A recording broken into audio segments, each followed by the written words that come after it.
que a gente pode chamar de espinho da carne, que ele chamou de espinho da carne, mas eu gosto de chamar do espinho da graça. Porque todo cristão, irmãos, ele tem que ter um espinho da graça. Sabia disso? Todo cristão ele tem que ter um espinho da graça. Já vou dizer por quê. Foi o que Paulo teve. Paulo teve um espinho da graça. Para que a gente entenda um pouquinho do que Paulo passou, abra sua Bíblia aí, em 2 Coríntios, capítulo 11, bem pertinho do texto que nós acabamos de ler. 2 Coríntios, capítulo 11, a partir do verso 21. Veja que Paulo passou, e a gente fica pensando, olha, Paulo passou por isso, eu não passei nem a metade, e Paulo conseguiu viver feliz. Por que eu não estou conseguindo viver feliz?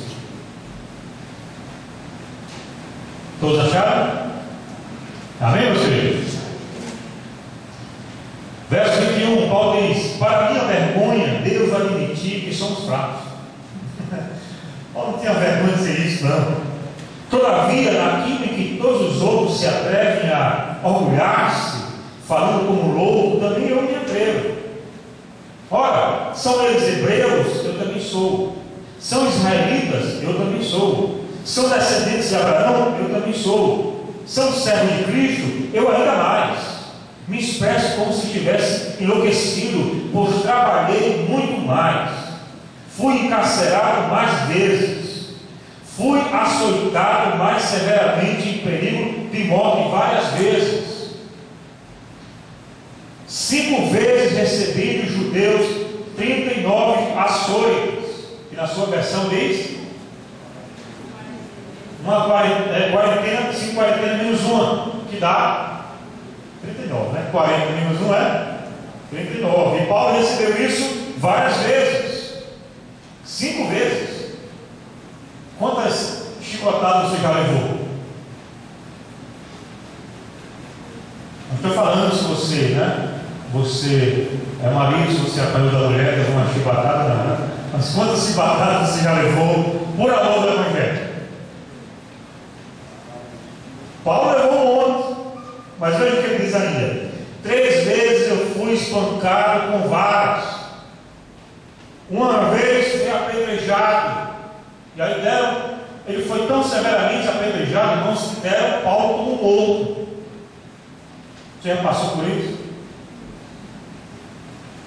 3 vezes sofri naufrágio. Passei um dia e uma noite exposto à fúria do mar. Já imaginou o que é isso? Fica só pensando, né? Como é que alguém suporta tanto sofrimento?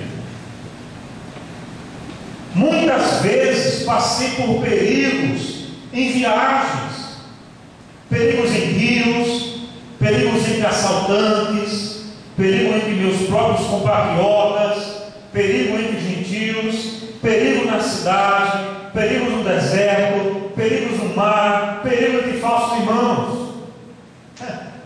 Você imagina o que Paulo passou? Tudo isso. Trabalhei arduamente, Paulo diz, por diversas vezes fiquei sem dormir. Isso é tremendo o que Paulo está dizendo aqui. Você não vê ninguém pregar sobre isso na televisão, porque isso aqui não dá ibope. Entendeu? Você tem que pregar sobre o triunfalismo, porque isso aqui não dá ibope. Aí Paulo diz: passei fome e sede.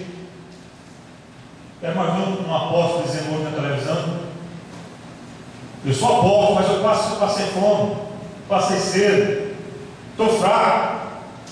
Fiquei muitas vezes, atravessei longos períodos em jejum, suportei frio e nudez. Além de tudo isso, peso diariamente sobre minha responsabilidade que tenho para com todas as igrejas.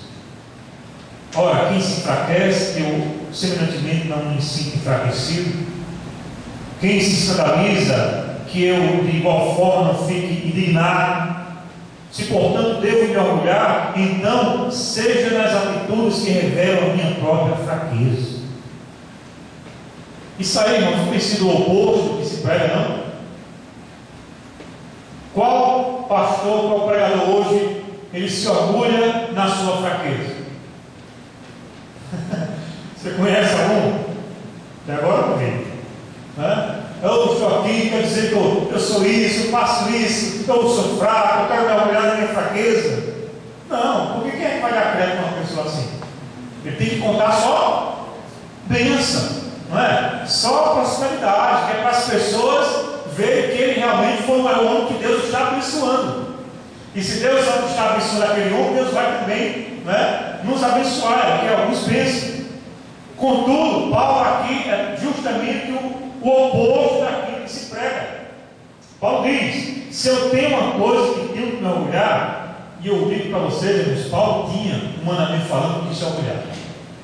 Tinha ou não? O que é que vocês acham? Primeiro, Paulo era um mestre. Paulo era um doutor. Paulo falava aramaico, falava grego. Camarada que tinha uma intelectualidade extraordinária. Era o apóstolo Paulo. Ele poderia se orgulhar na sua sabedoria. Não poderia? Tinha bagagem para isso. Nenhum apóstolo foi como ele. Ele poderia se orgulhar, irmãos, nos milagres que ele operou. E ele fez milagres. E muitos milagres. É ou não é? Paulo poderia se orgulhar de pessoas que ele ressuscitou. E ele ressuscitou pessoas. Lembra daquele jovem que caiu da janela? Paulo pregava muito mais do que eu, evidentemente, e se estendia muito mais do que eu. Diz o texto que Paulo pegou até meia-noite. Então, como ela estava na janela, né, bateu aquele sono, ele estava trabalhando em Santa Cruz, né, na máquina, estava ali na janela, primeiro andar, talvez, em um lugar alto, ele deu uma cochilada, caiu e morreu. O nome dele você lembra? Eu morreu. E Paulo foi lá, orou, o homem ressuscitou. Quantos Paulo poderia se orgulhar disso? Nos milagres.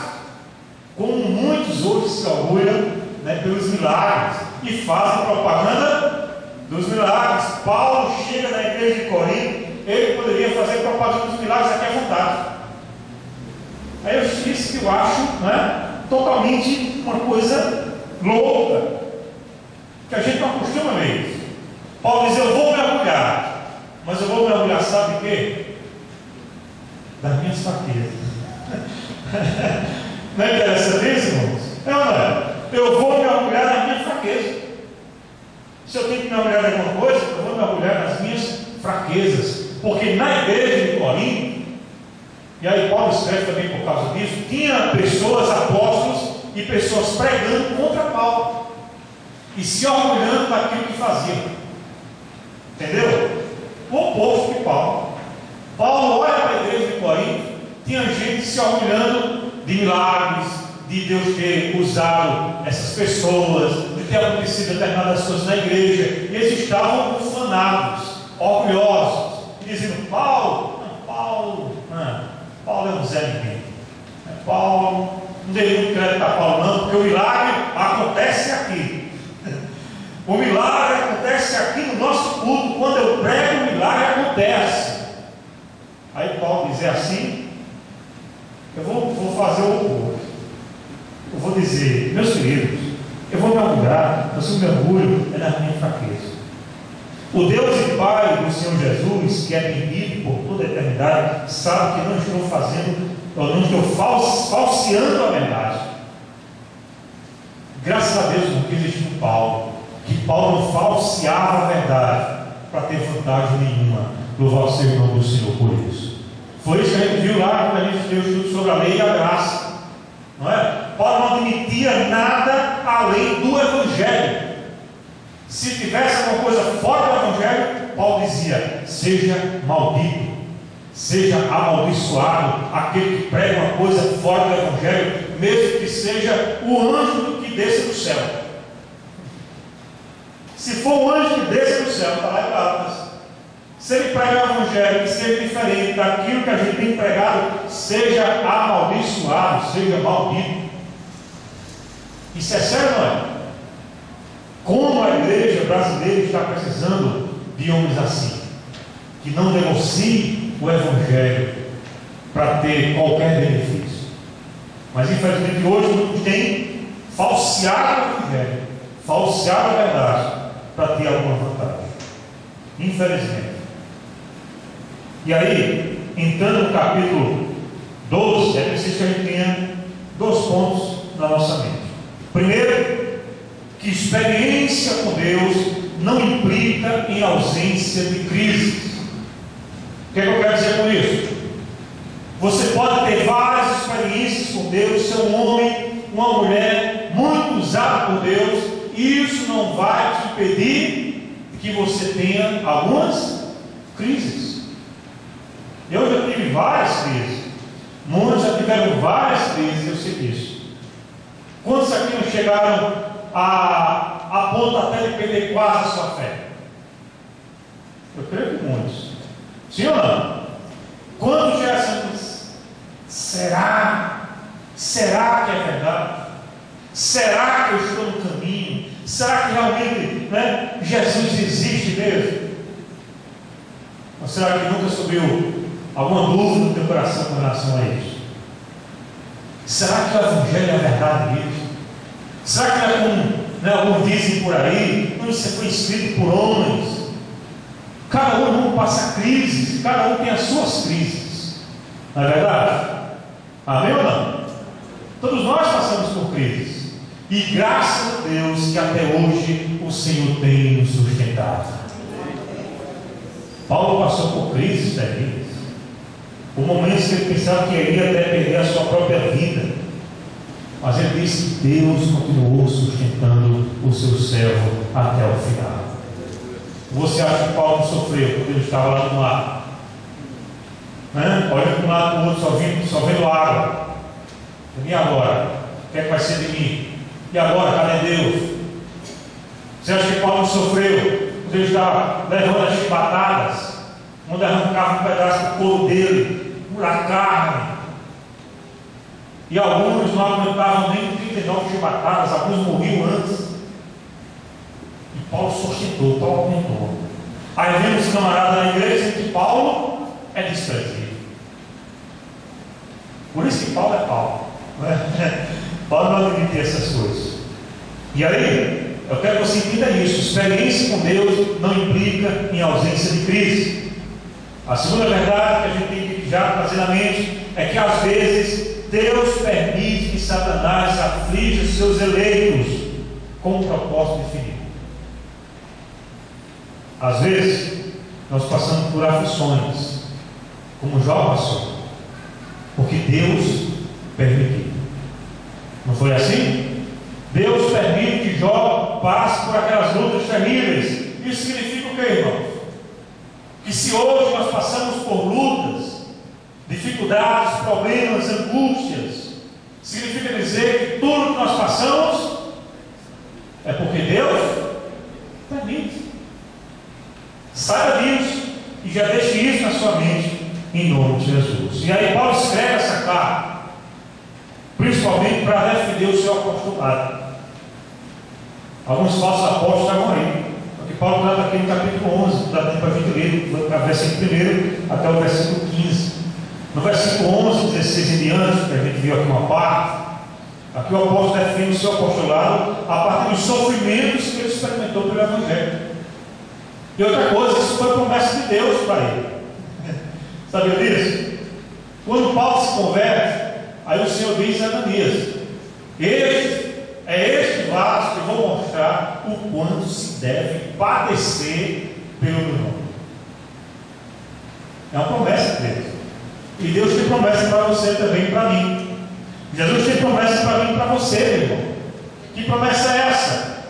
Não é que você vai ganhar uma casa, você vai sair daqui, vai ter 1 milhão na sua conta bancária. Sabe qual é a promessa de Jesus para nós? Muito simples. Ele diz: olha, meus queridos, no mundo tereis o quê? Aflições. Ou isso não é promessa? É ou não? Jesus diz assim: no mundo talvez vocês tenham aflições. No mundo, quem sabe, se vocês pecarem, vocês vão ter aflições. No mundo, talvez, se você não der o seu dízimo, você vai entrar numa fria. Não diz nada disso. Não é condicional, é uma promessa. No mundo aflições. E essa promessa tem se cumprido ou não na sua vida? Tem se cumprido, irmão? Na minha também. Né? Na vida de todos nós, essa promessa tem se cumprido. Né? Porque é uma promessa de Jesus. Às vezes a gente só quer a promessa que traga coisas boas. Né? A promessa de aflição, não, Jesus, né? Essa promessa não quer, Jesus manda para outro. Né? Não, Jesus, essa promessa não. Deixa para o Marcos essa promessa não quer não. Né? A promessa deixa para o Marcos, né? Eu não preciso dessa promessa não. Aí a gente gosta de quê? A gente gosta quando diz assim, né? Eis que estou contigo todos os dias até a consumação dos séculos. Essa promessa é para mim. Essa promessa é para mim. Mas no mundo tereis aflições, mas essa daqui não é para mim. Quebrando. Né? Mas é interessante que Deus tem seu modo de tratar. Os espinhos na vida de Paulo existiram por várias razões. E aí, dentro da história, alguns queriam dar explicação do que era esse espinho. Alguns diziam, por exemplo, que esse espinho era resultado do orgulho no coração de Paulo, que o diabo tinha colocado no coração de Paulo. Outros diziam que esse espinho era o sofrimento produzido pelo diabo enquanto Paulo pregava o Evangelho. Já outros diziam, não, esse espinho é uma doença que Paulo teve. E alguns disseram até que era a questão da cegueira parcial, que lá em Gálatas ele vai falar um pouco sobre a questão do problema de visão, né, que ele teve, que pregou aos Gálatas doentes, que a porta também adoece, né, a gente já tratou sobre isso na palestra sobre a cura divina. Aí alguns dizem que Paulo sofreu de epilepsia, outros diziam que Paulo tinha malária, outros já vieram dizendo, não, Paulo podia ter uma enxaqueca terrível. E até veio outro dizer, não, mas isso na carne de Paulo é porque Paulo era muito feio.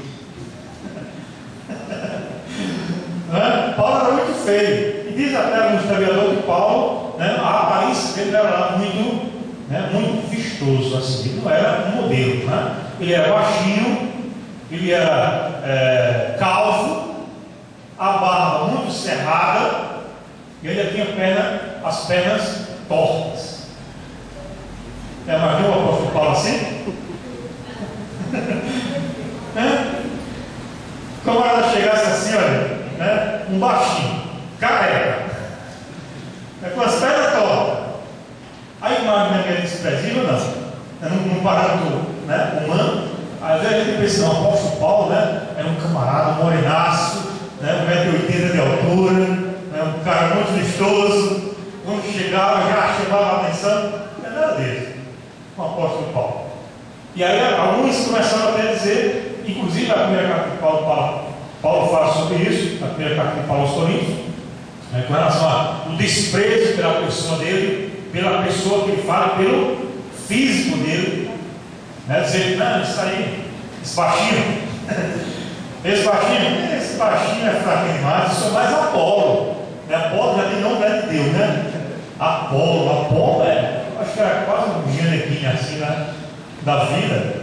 Mas Paulo, baixinho, esse baixinho não está com nada não. As pessoas desprezam.